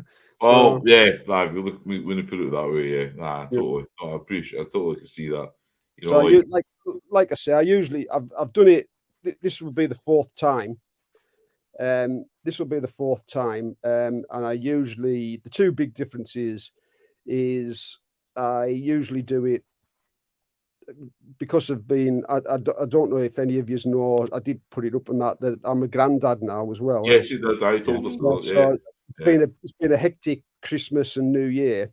I usually do this. I usually give them the it's like a box of Heroes or a box of Quality Street or something like that. I usually give them it sort of between Christmas and New Year, but just didn't have the time to do it this year round. So plus the fact I want to do it on the bike this year as well. Whereas the other 3 times it's been, I've just done it in the car as we've passed. So I think we've 2 ambulance stations, and we've 2 ambulance stations round here, and when they came for me, there was one each. they were fighting each other for it. There was one come from each one, and like I said, they just sort of one just went straight away. And that'd be good. Yeah. So little Teddy's all right then. Oh, he's already getting on his mother's nerves. I says it doesn't get any better. It doesn't get any better. Get used to it. In about 18 years, hopefully they leave home. But yeah, I've got one still here, so no, they don't. Have you? How many kids have you got, Simon? You got a couple? I did have 8. Yeah. 8 kids. Wow. Busy household then. It was. Wow. The youngest is 23, so yeah, and he's still here. So wow, right, okay. Congratulations on 8 children. Wow. I'll say, and I don't have any. They're called their motorbikes. Yeah. That's all right. I know quite a few couples that took a decision to not have children, and I'll just say it's okay. I had yours, so I evened it out. You had our share. Yeah. That's another story, isn't it? That's another story for the 2 of us. But that's good. So I've got a few things coming up then. That sounds good. It's going to be quite interesting. I think it's hard during the winter time, isn't it? And if you're trying to do like YouTube and like motovlog and all that kind of stuff, and with the weather and being temperamental, you're trying to always think of new ideas and what you can do. I know it. I know it all gets very samey, doesn't it? I mean, for me, it's Wednesday night bike night. Then it's if there's any idiots on the road, I'll put them up. And then come the weekend, nobody wants to go out because the majority of the people I know around here are all fair weather riders anyway. And sometimes, like today, I've got too much on to do. Right. There was 3 opportunities to go out on rides, and I just had so much stuff to do at home. So, And mind you, when I stuck my foot out under the quilt this morning, I went, no, that's a bit too cold. What are you 2 up to this year? you gonna? What have you ever thought about doing the British Heart Foundation runs again? Yep. Yep. So that's Sarah was talking about that the other day. So Mhm. you want to take that on? Yeah, it's definitely something we're going to do now, especially now. I think that we can travel within the UK at least anyway without any restrictions now, isn't it? So it's definitely something we're going to sit and plan. I'm hoping that when Gareth goes back to work, he'll get a new schedule Yeah. that I can So- then start to yeah. plan things in. Because So a lot of I people. want to get. Oh, sorry, Oh, Gareth. sorry. Go on. No, sorry. It's just that like people like yourself want to get involved, and we want to do it because Yeah. it means a lot to Sarah and I. Mm. You know, like Sarah and I both lost our parents to heart attacks when we were young, and it's only, you know, like as we've started to kind of get a bit more kind of established that we said we want to give back Yeah. to the British Heart Foundation, you Yeah. know, and we're This like, is- well, It's no pun intended, but it's something that's close to my heart because what I Yeah. was saying before, what I do with the chocolate run and that, yeah, that's why they came for me. yeah, It was my heart. yeah. So yeah, so it's Aye. something I would if you do get it going and that, yeah. No problem. It's just, I think the last year was already we had sat there. We had been spoke to a couple of the dealer principals down in England. You know, like down in like Plymouth, down in Birmingham, Leeds, Leeds Harley Davidson, and Manchester Harley Davidson. They were all looking forward to us coming down, and they were looking for like what do we want to put on? Do you need to like a marquee? Do we need to put food out or this kind of thing? And I says no. It's just more a case of guys, there's enough space in the car park that if anybody turns up along beside us, that there's enough room for, say, like 10 bikes. I'm not predicting that there'll be a lot, but Sarah and maybe one or two others think you might find people might tag on your ride throughout the country for short durations, because, you know, like down the Hartley dealerships up here in Scotland are what 40 miles apart. Yeah, it's like Right. Glasgow, Edinburgh, that's it. Yeah. Like we don't have to go north really That's for right, yeah. them. So Whereas the ones down south, like down probably your parts of the world, they're a bit closer. So somebody might come out for the day and say, well, I'll do 70 miles. You know, I might do a 70-mile run with you as part of the charity. And that'll be amazing. So we're hoping that we kind of pick up a lot of people who want to go along with it. You know, I mean, it's not just Harley Davidson's, it's any bike. any bike. Any bike, you know. We just, you know what I mean? It's like Gareth's brother and then one of our other friends, if they manage to join us, then one's Kawasaki and then Craig will be maybe it's Yamaha probably. whatever either one of yours or the Yamaha. Yeah, that's right. So no, it's definitely that's something we're planning. I think it'll be more kind of spring, early summer, or it might be the tail end of the summer. So maybe late August. I would think it'd probably tie in better with English school holidays. Yeah, maybe late August, September, start of September. I might have a think about dates and things once I get Gareth's kind of rota in, and then I might do a little poll or do a little video on it, and then ask people to drop comments on what kind of suits them in terms of, just so that we won't be able to suit everybody, but it'll at least give us a rough idea of who can come along. Yeah, basically. we owe a lot to the British Heart Foundation. You know, like obviously when we lost both our parents, kind of thing. We donated money to the charity, and they were there for us during that time. Yeah. And we were young, you know, like you were 21 and I was 29, and you know, like we're both like I was there with Sarah. I was like Sarah and I've been together that long that, you know, I mean, what we went through during that stage, it was like if it wasn't for them just offering a little bit of support, it'd been a bit more difficult, you know. So my mum's was off. When it comes, so sorry, I was going to say, when it comes to the British Heart Foundation, I spent 10 years working for the ambulance service on the road before I do my current job. And in my current job, I do some teaching, and one of the courses I teach is the British Heart Foundation Call Push Rescue course. All right, okay, great. I've taught hundreds of people that. If you wanted to try and tie something in with something where I could bring the kit up and go through that. Oh, that'd be amazing. Yeah, that would be absolutely superb. We could maybe plan a day with that one. Mhm. You know, what's the closest?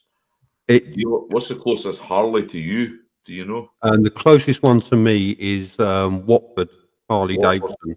Right. I Okay. think it's part of the Lind Group. Yeah, Oh, Right, yeah. okay. Okay. I Right. actually know the guy that runs it as well. He's the director there.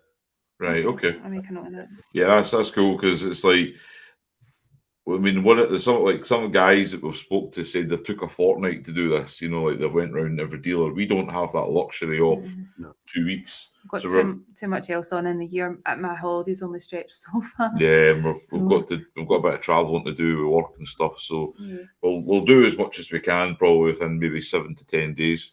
Yeah. I would say so. You know, so that'd be amazing, Simon. Thank you very much. You know, I mean, yeah. just hit me up with some dates and times and Yeah, no, I appreciate it. Yeah. My closest one would be Newcastle. Right. Newcastle. Well, yeah, and we're quite. We talk to them every so often, don't they? They kind of Yeah. message here and there. So I mean, We're out in the sticks. we yeah. don't have anything like a Harley Davidson dealership. Oh, I know. The whole county hasn't got one. Oh, I know. I think like Newcastle was. I went to Oxford Harley Davidson. Oh, okay. What is Just that? reading Boo Rider. Yeah, I'll make a note of that too. A lot of I think it's amazing when you actually bring up the British Heart Foundation, how many people it does ring bells with, like yourself, Carol, and then Simon right away as well. And, you know, and us two as a couple. Yeah. And you think to yourself, does anybody want to get involved? And people just go, yes, instantly. You know, they just want to help. And we're all for that. You know, that's what we want to do. So, Yeah. you know. Well, until it happened to me, I didn't realise how common it was. Right. Yeah. You know, because what you're saying there is, I really do think if it hasn't happened to you, you know somebody Yeah. that it's happened to, because it is that common. It really is that common. So that's why I think everybody, you know, you mentioned the British Heart Foundation. Everybody wants to get involved. Everybody wants to help out because it is such a common thing in men my age. Anyway, you know, it is. Actually, no, because I've learned you don't have to be of a certain age. You don't have to be a man. You don't have to. You know, you don't have to have a certain lifestyle. That's right. The biggest one is, it's hereditary. Yeah, that's right. Yeah, you know, right. that doubles that is the cause, more than double the cause of any other cause. That it's hereditary, that it's in you. It's in you, yeah, and that's the bit that you know scared Sarah and I. You know, like, you know, I mean, it made us a bit more. You know, I mean, a bit more wary of our lifestyle, so to speak. You know, like. I know we go and we eat, and you know, I mean, we exercise when we can, and we're busy. Life's busy, you know. I mean, we're all busy. We've got busy lives, but at the same time, it's always subconsciously there, isn't it? You know, you know. I mean, my mum was 43 when she passed away. It's just the scariest of thoughts that I'm 5 years away from that. But my mum's was diabetes related, so she had been type 1 diabetic all her life, since about 10 years old. Yeah. So hers all kind of stemmed off the back of her diabetes. But even then, it's just like, you just think 43, like. No way, is it? Yeah, it's too young. Just, and even like your dad. Like, that's right. Dad was 54. So, you know, I mean, I'm only a year younger than Sarah's mum when she passed. And I'm now, I'm 12 years younger than my dad. And I think to myself, right, that's it. Like, you think getting healthier, living a better lifestyle, getting exposed to some sunshine, you know, trying to keep your life up. And as Carol says, it complete hereditary, it can happen to you any time. So as I said, that's why we're just giving back to them as much as we can. You know what I mean? We should do more. I'm not going to lie, we should do more. I swim a lot. I do the diabetes swim challenges. It's like 22 miles. Yeah, charity stuff, you know. So one in March, I'm starting for Diabetes UK is 44 miles in 12 weeks. Yeah. So it's like the English Channel and back. Yeah. So that's what I do for the diabetes part of it, and then we're doing this for the British Heart Foundation. That's right. So yeah. Just So- ways to do it, isn't it? Yeah, so that's what's going on this year with the big. That's the biggest probably bike run we've got going on this year. But as far as we've got a few things going on with you, you've got the Indian stuff, the Indian motorcycle stuff to do with your new chief. Yep. You need to get out on the road. We need to get see that bike on the road. Yep. I haven't even ridden it yet. It's in the garage. I've sat in it, made a few noises. We all sit around waiting for it to happen and watching. Oh, for it to no, happen. it's the worst time. We've got a good little community going, like, haven't we? No, yeah. You know, so I mean, even the guys that are in the side comments and that, they're the same guys and everything, and they're part of the community, and everybody watches everybody else's videos and that.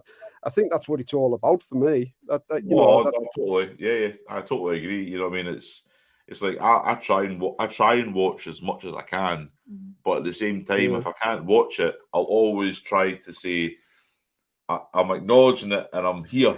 Just bear with me, and that's just on my personal point because of my time away from work. That's right. Yeah. You know what I mean? I'll always say it because if you're it's like, as people who are making like YouTube videos and all that kind of stuff, if you're putting the effort into it and I'm subscribed to you, the way my answer is, I'm going to watch it.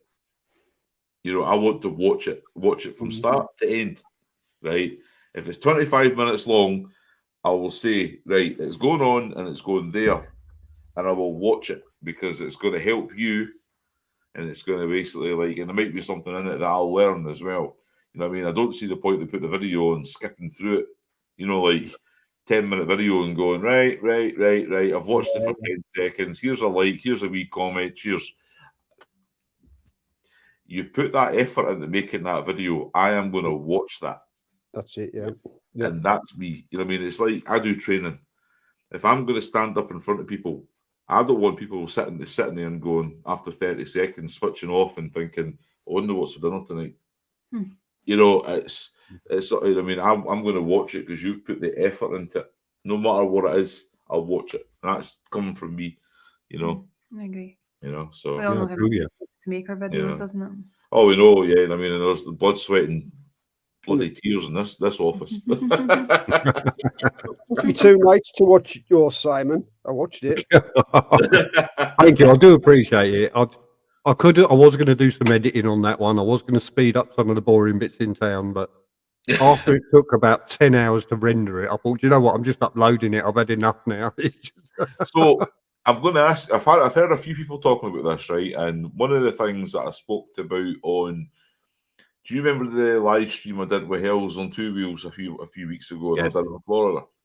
Well, one of the promises I made was if anybody wanted any help with anything, like when it comes to like rendering or like rendering or editing or anything, I'm happy to help because I'm not benefiting by not sharing information. You know what I mean? I can't do it for you, but I can tell you how to approach it. So.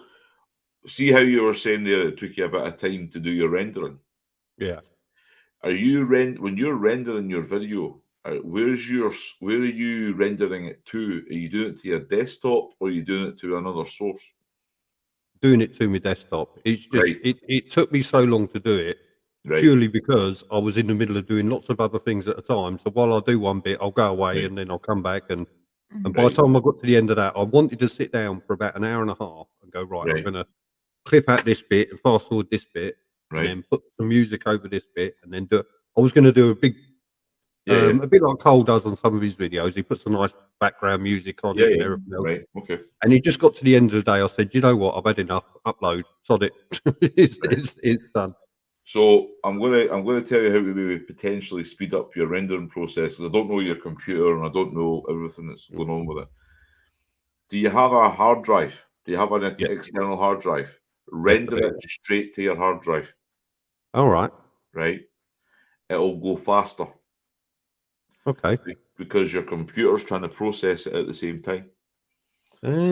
Right. So what I do is the whole. We'll use the workflow terminology, right? So I put all the GoPro footage and all Sarah's video footage onto the external hard drive. Right. Then I transfer all that into the editing suite, right? And I'll do all the editing. And then when I save the raw file, I'll save the raw file back into the hard drive. All right. Okay. Right. And then when I come to say, right, that's me got my complete video, I'm happy now to render. And then you go to like export and it renders it. I don't put it onto my desktop. I render it straight into the external hard drive because that's all it's processing. If you send it to the computer's trying to process it at the same time as the software. And I done sit. I'll not judge. No joke. That's it. An example is the last video that I edited for Sarah. What was that, last week? Mm-hmm. It took me 4.5 minutes to render it onto my hard drive, right? And it was in full HD, right? So when you select your outlet, you're obviously doing format as MP4. Yeah. But then when you type in your source, don't put it as your desktop. Find a file, create a folder in your external hard drive, and then put it into that file. And I swear, it'll go pretty quick. Give it a try. Just try it once and see what you think. I will do. All right, man. Yeah, cheers for that. Yeah, because as I said on Hell's live stream, I said if there's anything that I can help anybody with, because there's nothing worse. You're spending hours going through all this footage trying to find what you want, and then you're sitting there going, right, I'm going to get this video up on YouTube for tomorrow for my Wednesday session, and then all of a sudden, as you say, you get hit with 6 hours worth of rendering. And I've had it myself in the early days, and I just went, what the hell is going on here? And then I started looking into it, and then I found out it's easier just to go straight into one of these, like Seagate external hard drives or something, Yeah. I don't know what kind of computer it is, but it works the same way. Just plug that into the back of your computer, stick that as your destination, and then you don't have to worry about if YouTube decides to throw a wobbler one day and you lose all your videos, you've got it all sitting there in your portable hard drive and ready to upload again. I've got a portable hard drive just sat here, not plugged in, you might notice. But yeah, yeah. But honestly, give it a go. Which is what I need, because didn't I delete all that bloody footage? Be going into Scotland. But honestly, right? It's little things like that. It's all like I've been trying to I watch a lot of videos and editors on YouTube. I'm talking like big editors for like these guys who have got like millions of subscribers and all that kind of stuff, blah blah blah.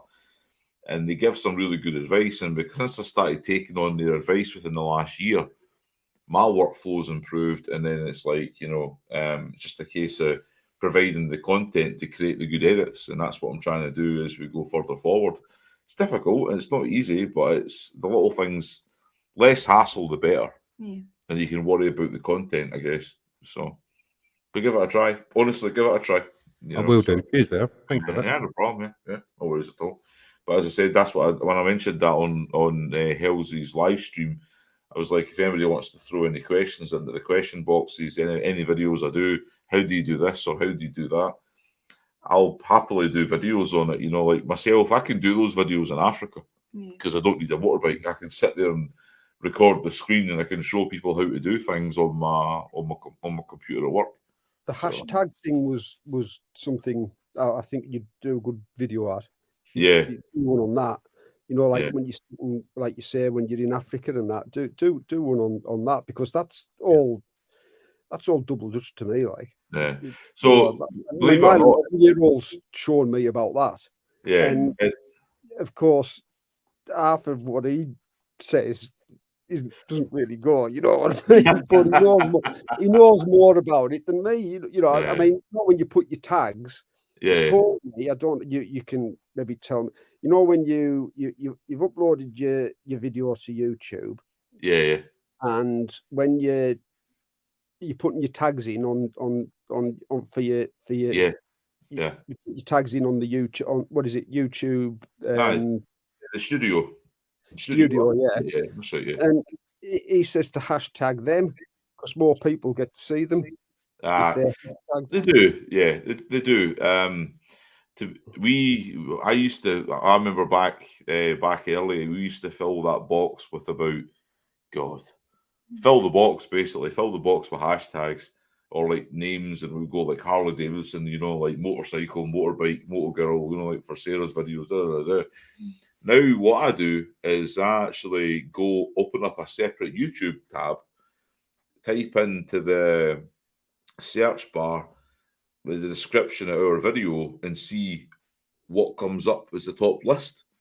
So like the top 10, if I see something like Sarah did like a channel direction video, I typed in channel direction and it came up with loads of different ways of typing it.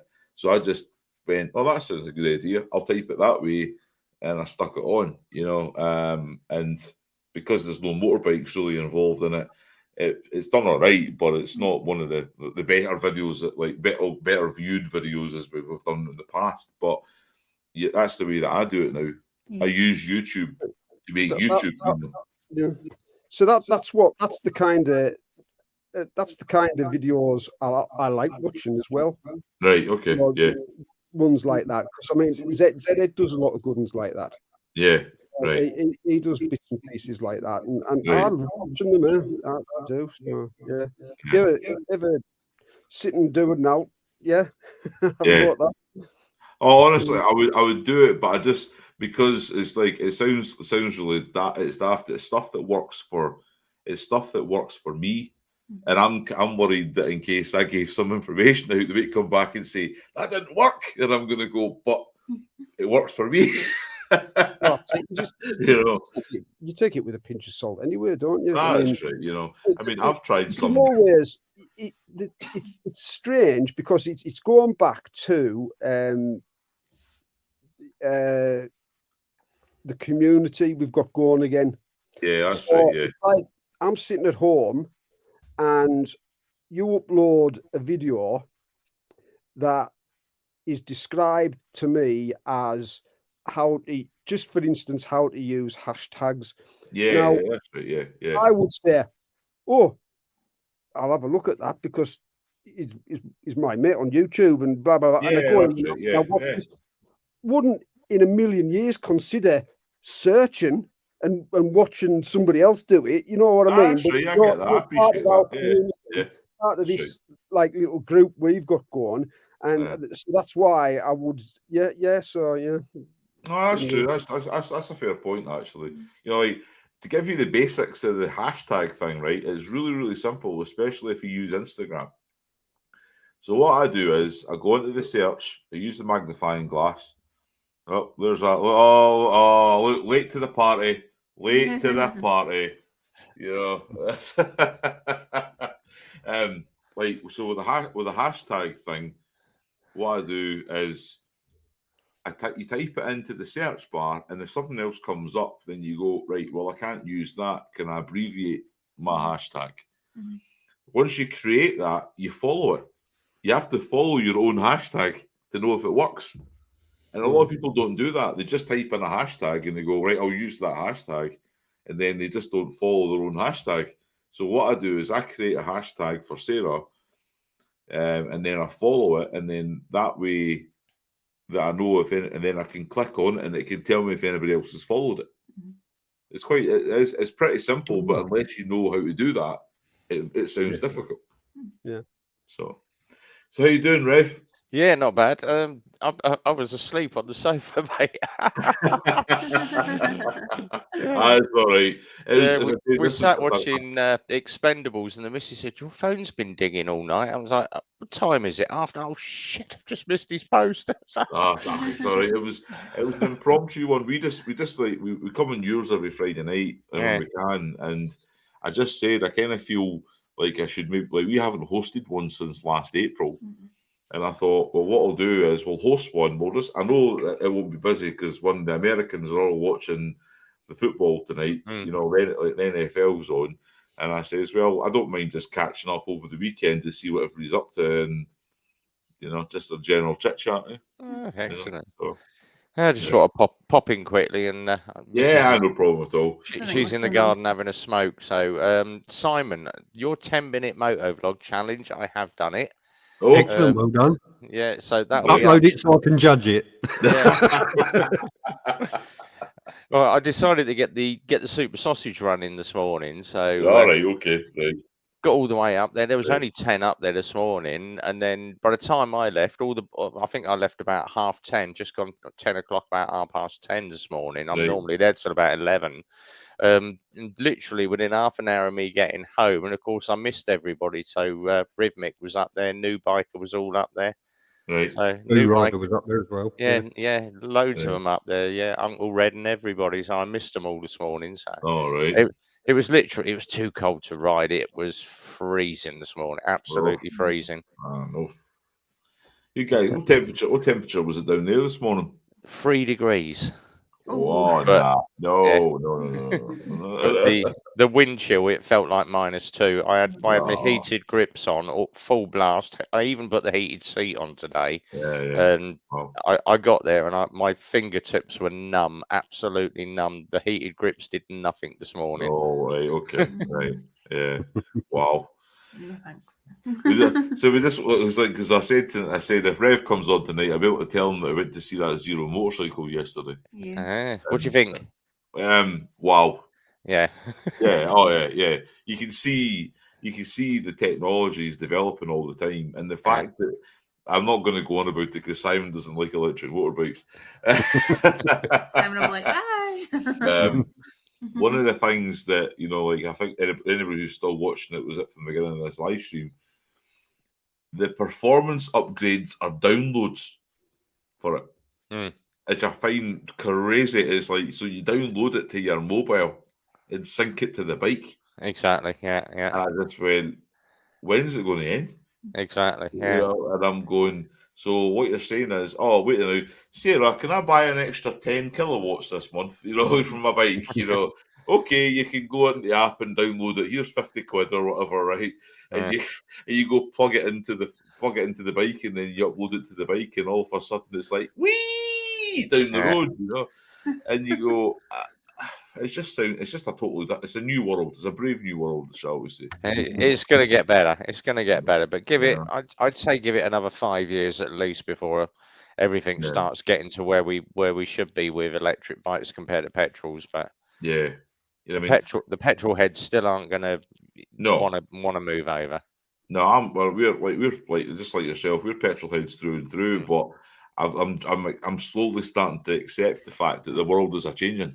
I don't think we'll ever move away from petrol bikes. No, not at all. No. That'll not happen. I don't think the world can. The world can't afford for people to stop using gasoline and diesel. Too big a market. I think Not too big an income for the UK government. I think a lot depends on the government, doesn't it? Because I would not think twice about if they got it in their agenda to make it hard to have a petrol bike. They will. They'll make it.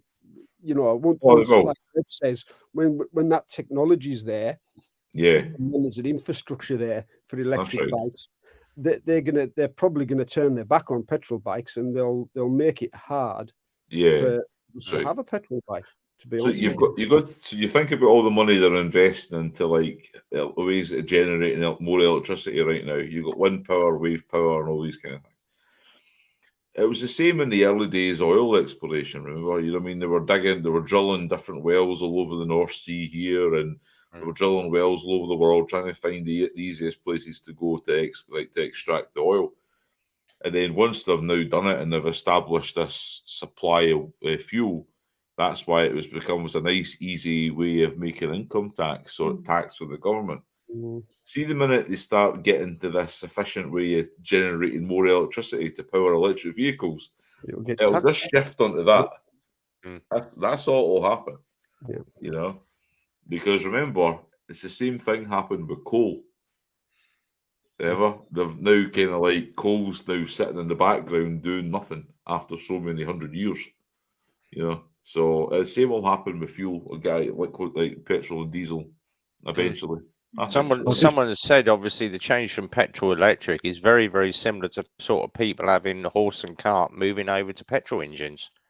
Exactly. It will be. It'll just take us baby steps. Every year you'll see a different company come out with a new bike or a new car, and all of a sudden you'll one day you'll walk out your thing and you'll see nothing but okay, I'll have a look at that. It's a link I'll put in. Yeah. Yamaha and Kawasaki joined forces to build hydrogen engines. Yeah, Right. that's right. We Yeah, were talking yesterday to yeah, about that's that. right. Yeah, there's a Right. big drive in the UK right now on hydrogen production. I won't delve too much into what I do for a living, but that's part of it. And you know, it's becoming a bit more commonplace that they're looking for people who have got experience in basically creating hydrogen from, obviously, like a hydrogen as a fuel. Yeah. So it's definitely coming. You know, it's time, as I say, the times are changing, but it'd just be baby steps. I'll see it. I think we'll see it in our lifetime. I think we all will. Yeah. But don't know, 10 years. I prefer my biofuel idea. I think that's a better idea. Biofuel. You just want your bike to smell like a Big Mac. That's all you want. You just you know. So yeah, I think we will see it. But that electric bike, I couldn't believe it. It was like, no, I know it's like sometimes comparing apples and oranges and stuff, but you take the Harley Livewire or the Livewire, right? And you took this Zero bike, and I was just looking at them and I'm going, for 10 grand less, you're getting more. You know, you're getting aesthetics wise, you're getting nice wheels, nice paint job. You're getting a storage compartment. There's a big storage compartment where the fuel tank should be, like a big box. It's got USB ports in there. It's got places to put your sandwich and your cup of tea. You've got, you know what I mean? Even like all the anodized parts are nice, isn't it? You know, everything's just nice on that Zero bike. Very, very nice. And I just said, I went, well, if you can say 5 years from now, Rev, me imagine what you're going to get in 5 years' time. So exactly, and batteries are only going to get better as they sort of work the technology out as well. Yeah, that's right. Yeah, definitely. But as I say, people are going to find it difficult. I can't see Carol trading his BMW for an electric. No, Not until I have to. No, not going to happen. How are you going to service that? If I have to, I would, but not until I have to. Yeah. You know, like take your electric bike in for a service, then just plug it into the trickle charger. We'll have a look at it. There was because what was it? We was watching a movie earlier this afternoon. I think it's one of the Law and Orders in America, this series Law and Order. Right. They're chasing this guy in this electric car, and they went, oh, blah blah blah. And I think they called it an ICQ or an Iconic or something. And he went, it's not a Tesla. And the guy sat on the passenger seat and went, what's a Tesla? It's like, but you know, the old generation aren't going to understand electric as much as people that have obviously come up with the life of sort of used to their computers and that. Yeah. I'm about to say, you go and sit a pensioner in an electric car and say to them, right, there's the ignition key, right, off you go, you drive it, and they're going to turn it on. You show them how to turn it on. They're going to sit and they're just going to be, what do I press next? That's right. Yeah. Nah. We noticed that when we took a Tesla for a test drive. I sat in it and I went, so what do I do now? And he goes, push the accelerator. And I went, all right. It was that quiet, you know what I mean? I'm sitting there going, no noise, no nothing.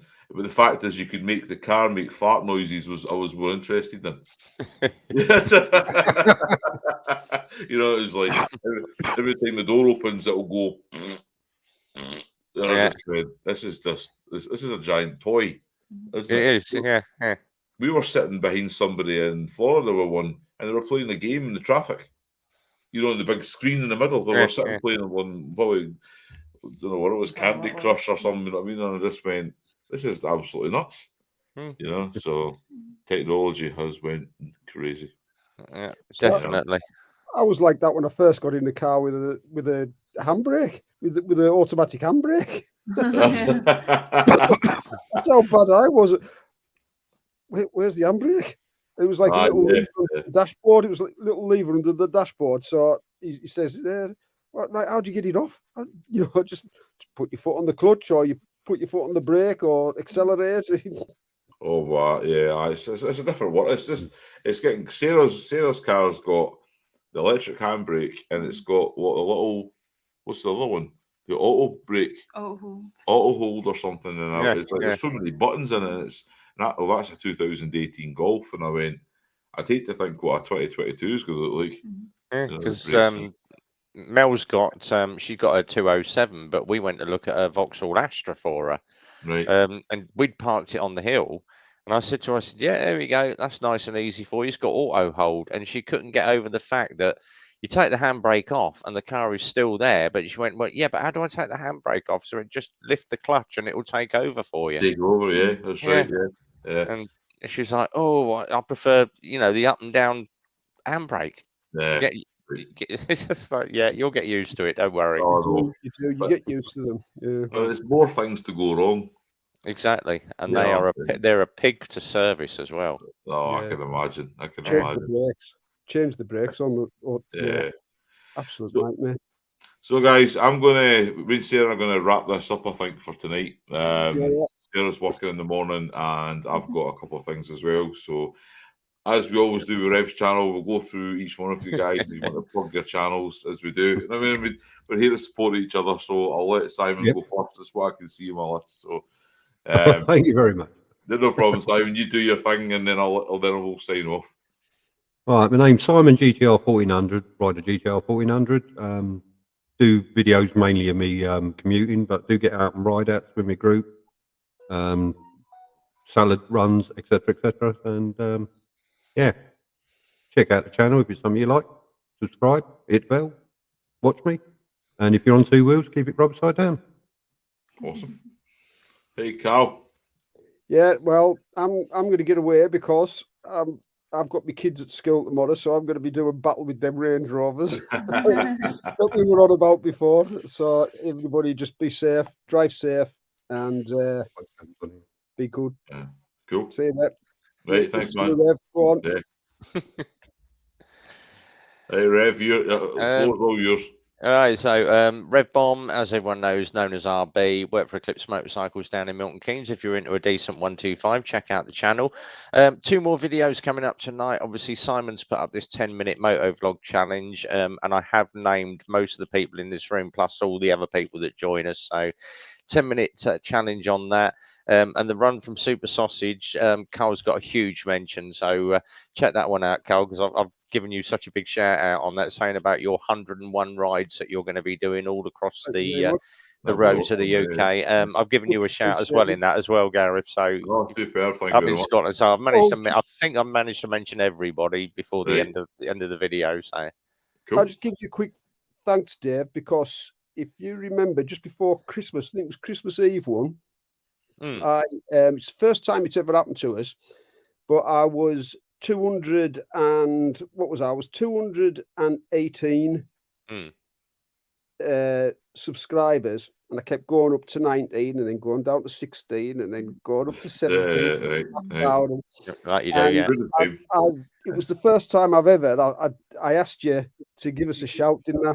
To get us I wanted 2 subscribers. I was on 218, and I'd been on that for about 4 months or something like that. I'd been on it, Right. and I went up to on that night.